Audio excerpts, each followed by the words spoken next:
I'm jumping in head first, buddy. Welcome, everybody, to Night of the Nerdy Laser episode 93? 93, maybe.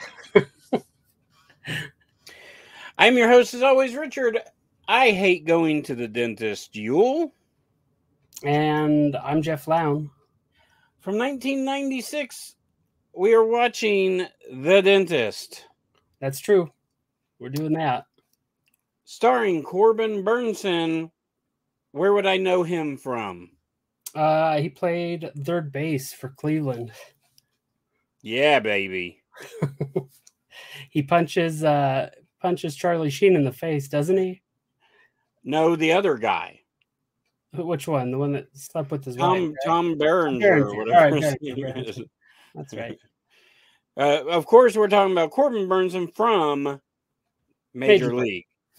And surprise, surprise, Jeff, this is episode 94.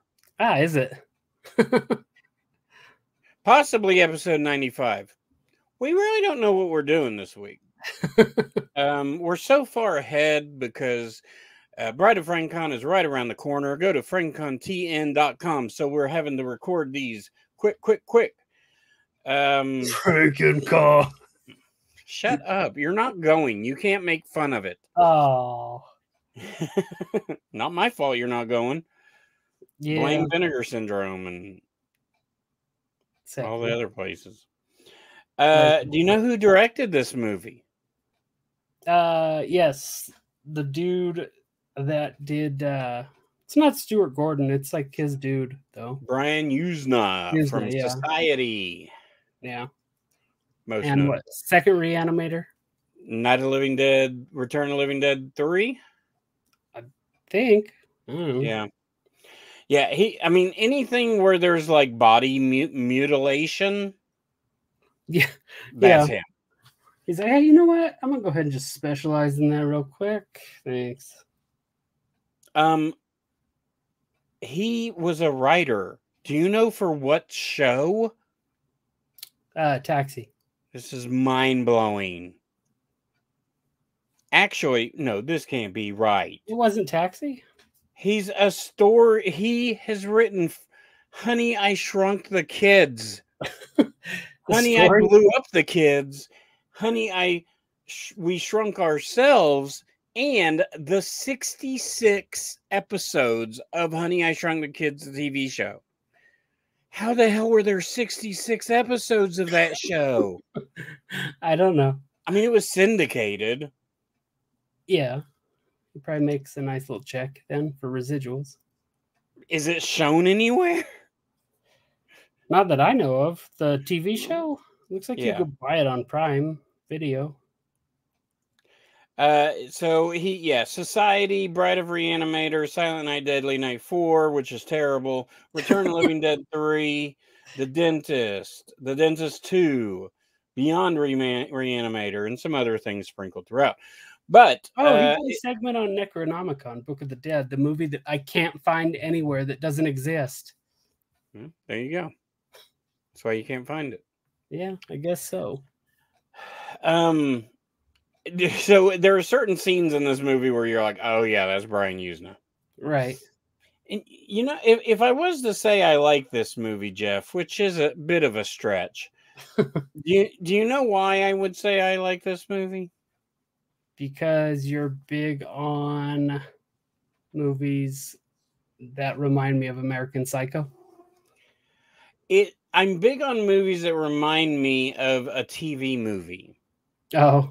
And this movie, halfway through, if you take out the gore, the little bit of gore there is with the mouth traps, really, or whatever the hell they are.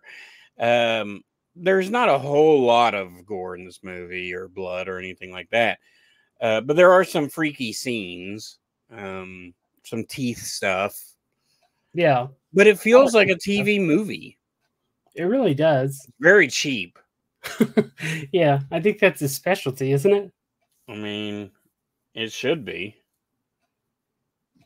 Yeah, it is cheap. Do you know what the tagline for this movie is, Jeff? No, I could see it on the poster though. It's been 6 months. Time for your checkup. Yeah, got him. This movie is a little bit like Falling Down, but with a dentist. Pretty much, yeah. Because it all takes place within one day, right? Yeah, it's all pretty quick. And is it all in his head? That's what I was thinking. I mean, Like, you saw how he not would him kill doing stuff, but like all the people doing stuff to him. That's kind of what I thought. Yeah. Like, so basically, I mean, the story is pretty quick to explain. It's basically he's a dentist and he thinks his wife is cheating on him with the pool boy, and he thinks the neighbor's sleeping with the pool boy. And you know, this causes him to like spiral out of control quick.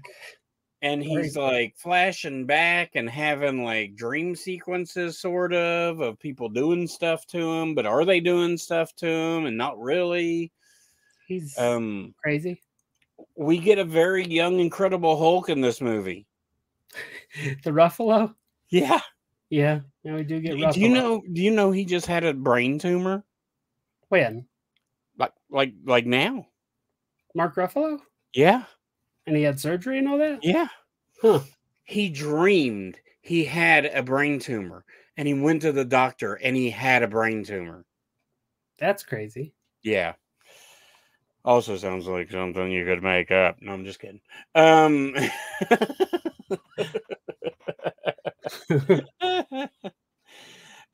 aren't doing too good these days. But he was super young in this movie. I mean, he wasn't a child, but I mean, he was young. Yeah. Early 20s. Had to have been. He looks identical. Like, I mean, he does have a bit of a Paul Rudd effect. Yeah, kind of does. Yeah. He does look older now, but still pretty much the same. And we get Ken Foree in this movie. Yeah. He looks better in this movie than anything I've ever seen him in, right? Yeah, he looks pretty good. I mean, like he looks super thin. Like, I don't know what was happening around this time, but yeah, 96. Anyway, I mean, I was graduating. That's what was happening. I was just hanging out. In your mother's stomach? No. How do you think Corbin Bernsen did? His Spiral was good. I mean, like I said, it reminded me of American Psycho. I think when I first watched the movie, I didn't like it very much, but I think I could watch it again and like it a little better. It has a bit of a Silent Night, Deadly Night 2 feel in a way, like kind of bad, but good bad.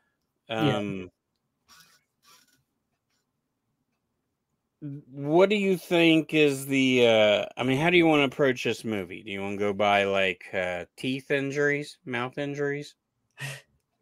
No. So basically, I feel like let's just talk about him and then okay, because I have the way this movie should have ended, or at least like the last victim. Yeah. But go ahead. I was just going to say, so we basically were introduced to this guy that has these standards of like perfection,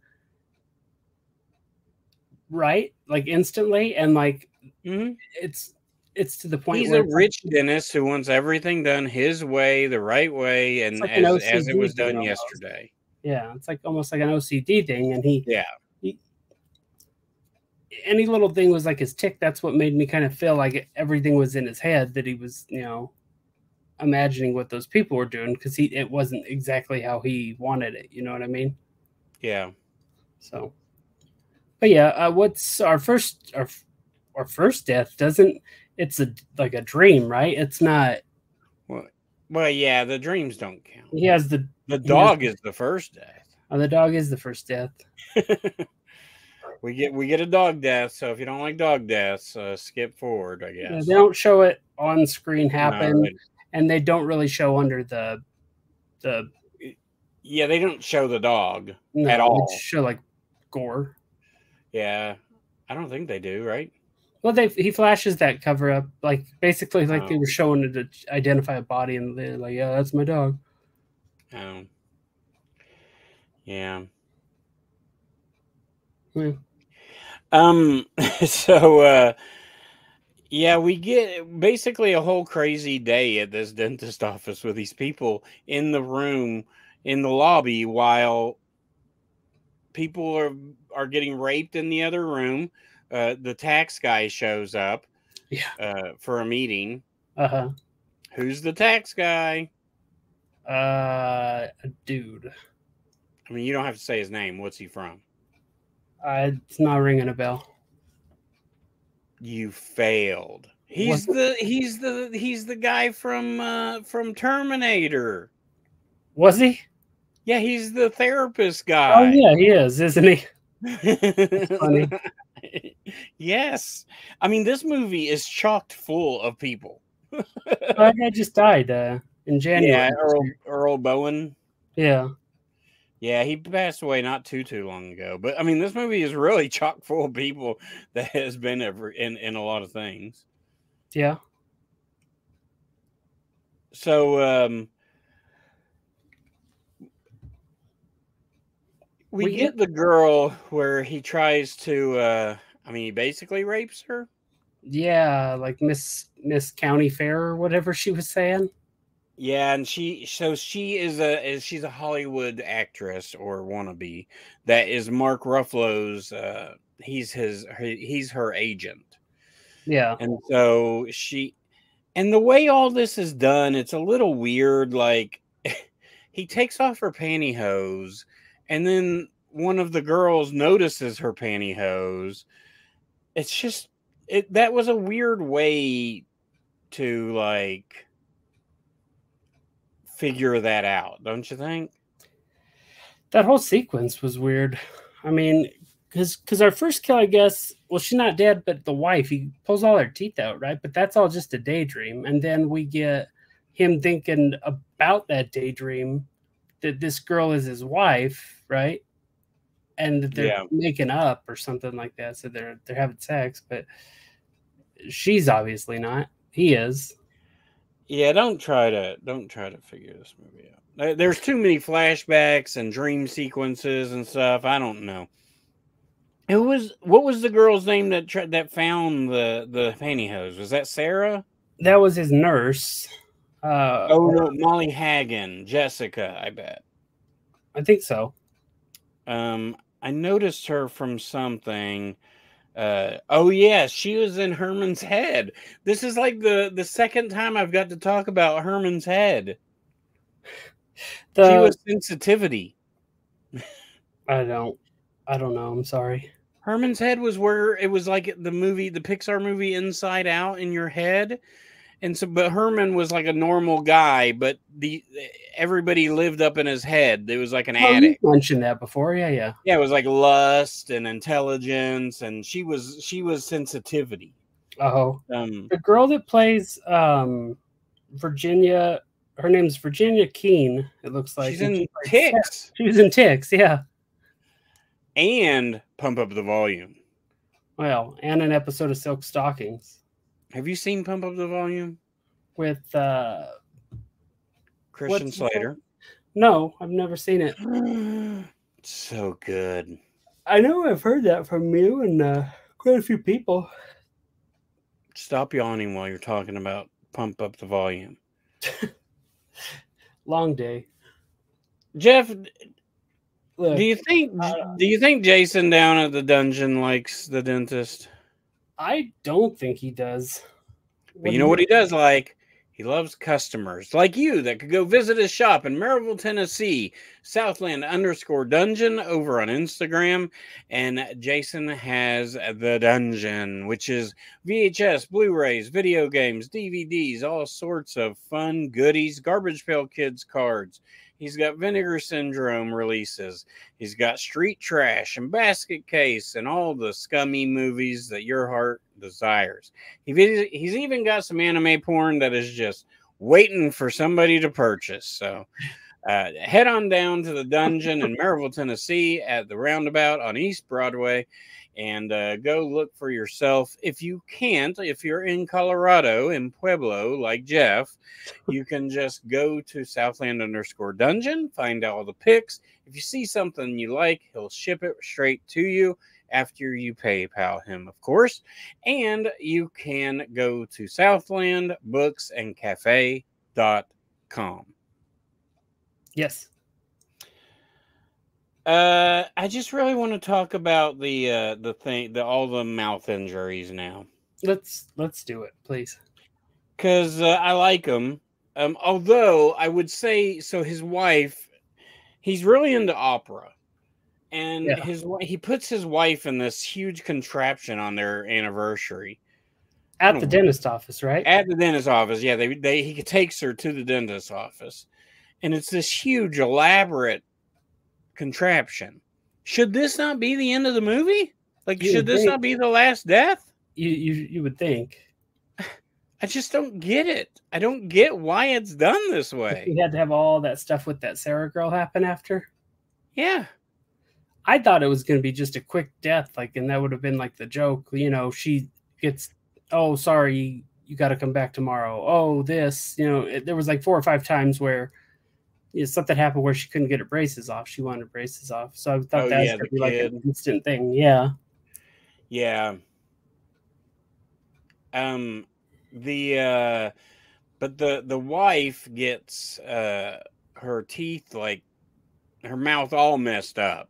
Yeah. And this is when Brian Yuzna shows off the best, you know, like when we see her, because she's alive throughout the movie, right?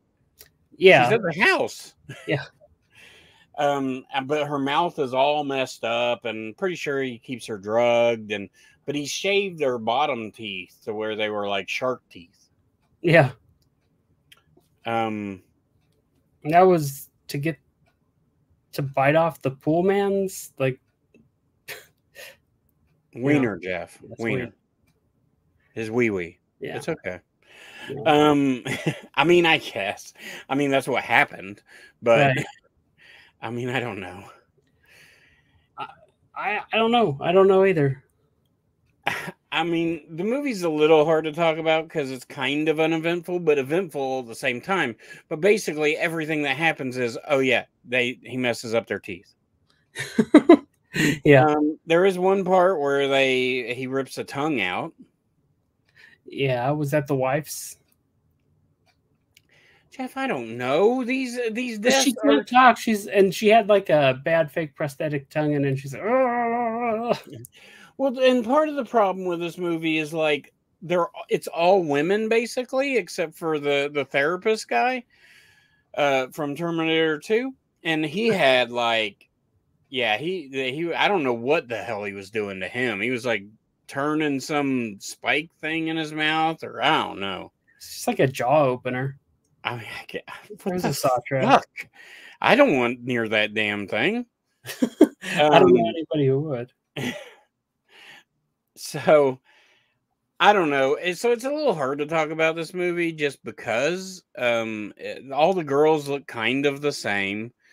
And they all basically have like he strangles them with their pantyhose, or he strangles them with their scarf, and then he knocks them out. He wants to give them the Mickey Mouse nose, like when I was little, and a nitrous. Sounded like something from Urban Dictionary, didn't it? I'm going to give you the old Mickey Mouse nose. Oh, no. Then they're going to do it to me. I don't know. So I think one of my problems with this movie is I confuse parts of it with Dr. Giggles. Oh, no. I mean, I think everybody probably does that, right? Like the cover, when I saw it was Corbin Burns, and I was like, oh, this isn't what I thought it was. I thought it was the other guy. Dr. Giggles, yeah. Because that movie's like stupid fun. This one, like, it is kind of serious, like you're saying, a Lifetime movie or something like that. So it takes a while for anything to develop. Like we kind of go on that ride of insanity with him, and like 45 minutes passes, and then it's like getting toward an hour, and then stuff finally kind of starts picking up, and you're like, well, you could have did that at the beginning, but whatever. I, so this movie was done by Trimark, and I assume this is sort of towards the end of direct to video movies, right? It's 96.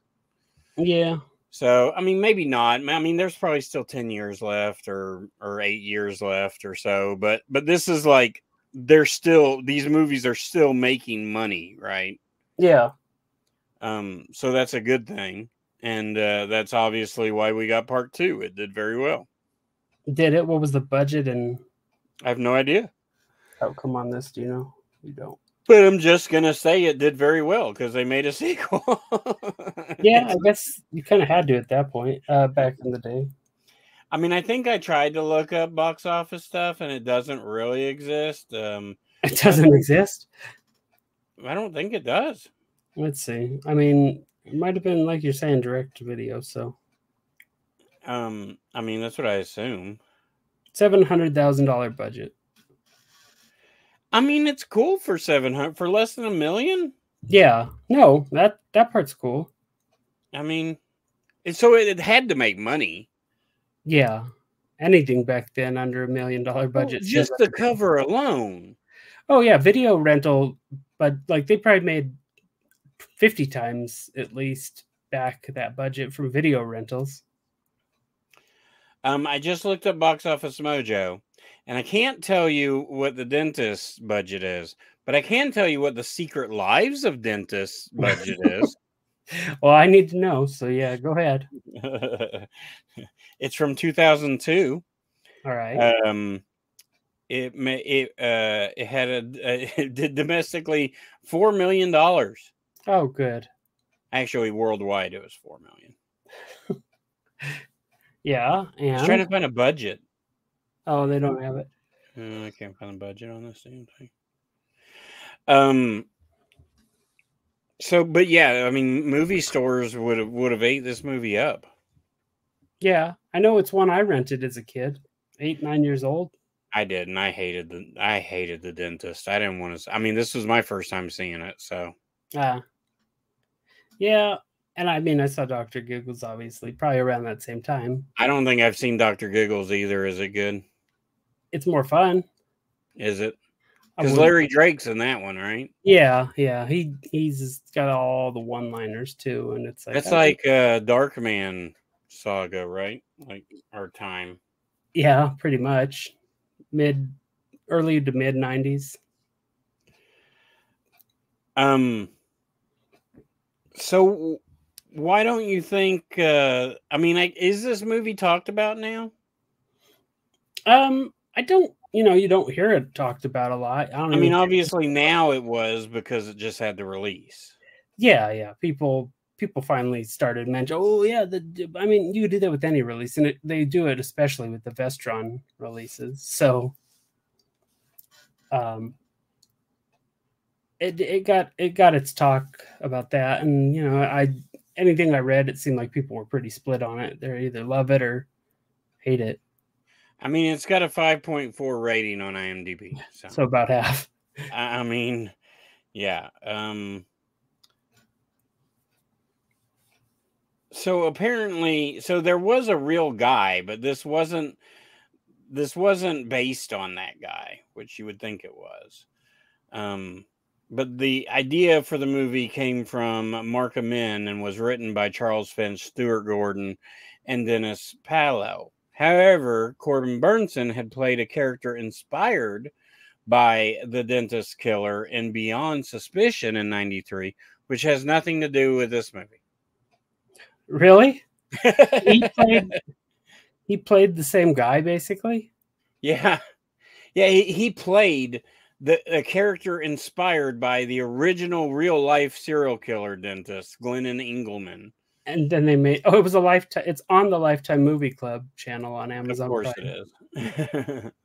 The budget of the film was so low that when director Brian Yuzna wasn't satisfied with the cabinets and the set of the Heaven Room or the toys for the children to play with in the waiting room, the producer was not willing to spend anymore, so he was forced to give his credit card to the art department. who would then go buy the furnishings. Luckily enough, they could borrow the products they needed, so it didn't cost anything.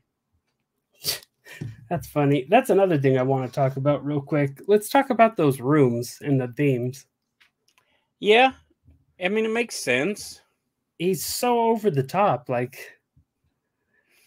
Yeah, there's like like they said, there's like an angel room, a heaven room, and yeah, I mean, but being a dentist, like you can do whatever you want. Like you know, usually dentists. I mean, dentists work for themselves, so they can make their own thing. And I mean, you got to have a gimmick to get people to come to you. It's funny because like every dentist sucks. Like Halloween stuff and antiques. Like that's what his big thing is in the office. Yeah, he should have had a spooky room. How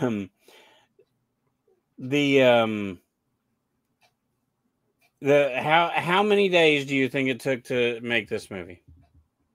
12 max. 18 days. Oh, okay. So pretty close. Yeah, I mean, just a little longer than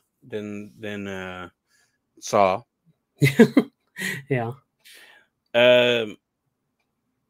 So do you want to know what the music CD that Corbin Burnson listens to as Alan Feinstein? Sure. What is it? Romantic Masterworks. And you know what's funny is, doesn't he sounds like a Flintstone character. He's like, yeah. Well, Wilma, gotta go to the dentist today. Gonna see old Dr. Alan Feinstein. Some dinosaur going, oh boy, I don't want to see that, or something stupid. What did you? So when we started the episode, did you say there was one part you didn't like about the movie, or one side story you didn't like about the movie? Or no, that was in our last episode. Okay. But that's okay. It all blends together. We're podcasting, people. We got podcasts to make. There's only three people die in this movie. I don't think that's counting the dog. Okay. So I mean, because what? It's the boy, the pool boy. Yeah, Brian or something. Because the wife doesn't die. Mm-mm. The therapist, he dies, right? IRS guy. Huh? He's like the IRS guy. He's still kind of like alive at one point in this, but I think he dies. Well, maybe the other two people. Who the hell knows? But the body count's not that high. No. All right, let's just fast forward to the end. Okay. Cool. I mean, I think the end saves it a little bit. Yeah. Yeah, kind of. I mean, it's a very 90s ending, and it's a very like I mean, it's just a very video store friendly ending. Like, it's one of those movies. It's sort of, I mean, it's not as dramatic, but it reminds me of like Identity and some of those movies that have these like twist endings and shock endings. I mean, this isn't necessarily a shock, but the bad guy doesn't die. Like, I think that's a big deal. Yeah, that's. I mean, he doesn't even get like shot or anything. No, they're obviously they leave it open for sequels. So, but so what happens is he just gets carted off into an insane asylum. Yeah. And the way they shoot the scenes with him to kind of set up the story, you think he's like in heaven or something. You know what I mean? Yeah. Well, it's like one of his rooms. Right. Yeah. Like, because, you know, his rooms were so crazy. Now he's in his own room. But then I guess he's imagining this, that he goes to the dentist. Yeah. And all you hear is drilling and him screaming. And then I love the pan shot that it gives, like, through the ceiling. Yeah. I really like that. So it's a cool ending. It's not necessarily a twist ending, but I mean, I think if you rented this in 96 and you know, I just think the shock of him still being alive, and then, you know, the possibility of a sequel, like the uneasy possibility. Like, I mean, I actually want to watch the second one just because of how the first one ended. Yeah, I could see that. So, what would you rate this movie? This one for me. Are we gonna trash this movie? No, I think I did like somewhere between a 2 and a 2.5. It's not awful. Yeah, I mean, I think 2.5 is fair. Yeah, I mean, 2.5. I mean, I might give it a rated 3. I might give it a 3 on a rewatch just because, I mean, like I didn't like it, but then after the ending happened and I watched the whole thing and I like some of the special effects, you know, I like the practical effects that Yuzna used. Yeah. It made me like it a little more. Yeah, I mean, that first 45 minutes is a little rough. I think, you know, initially when I was watching, I was like, I don't know what I'm No, I think the first, yeah, you're right. The first like half hour. I mean, it's all like they're building his character, but I mean, I don't really know what you're supposed to do. There's not really many likable characters in this movie because you're not sure whether the characters that he sees are doing stuff true or are they not true. So right. if his wife is cheating, well, you want her to die. And Yeah. then you want him to die because he's doing all this. And you want the Hollywood actress to die because she's uppity. And then you want the agent to die because he's slimy. Yeah. I mean, the teenager at the end is the only one you're kind of rooting for. Yeah, exactly. So, I mean, there's that. I mean, because you don't get a good detective story out of the Ken Foray stuff. No, that just seems like it was added kind of last second to piece it together or something like that. Yeah. Yeah, I'm not sure I liked it. I'm not sure I liked that part.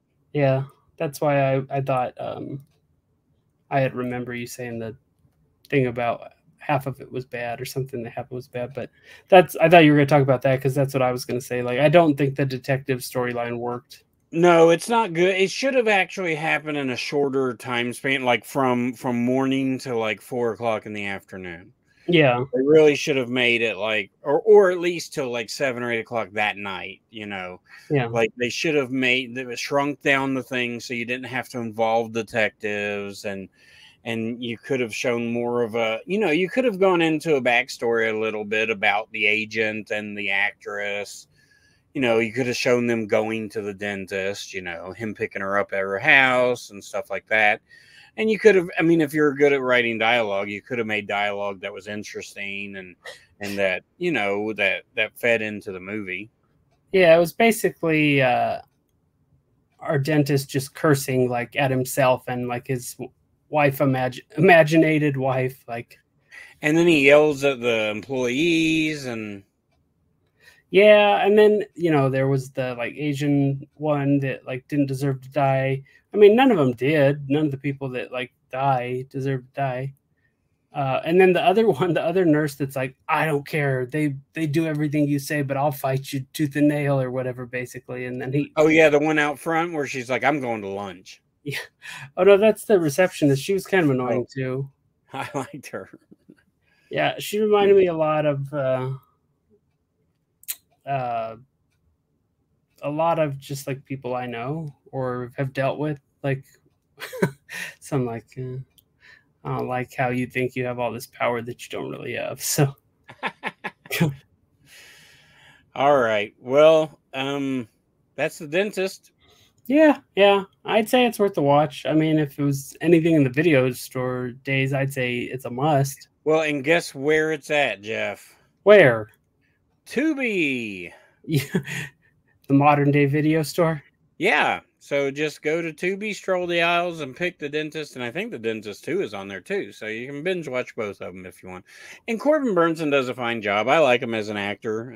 So yeah. It's worth watching. I mean, we ruined the ending a little bit, but yeah, it's fine. It's not really a twist ending. It's just, you know, an ending that would have got you going back in the day. Like, I need to see the second one now. Yeah, pretty much.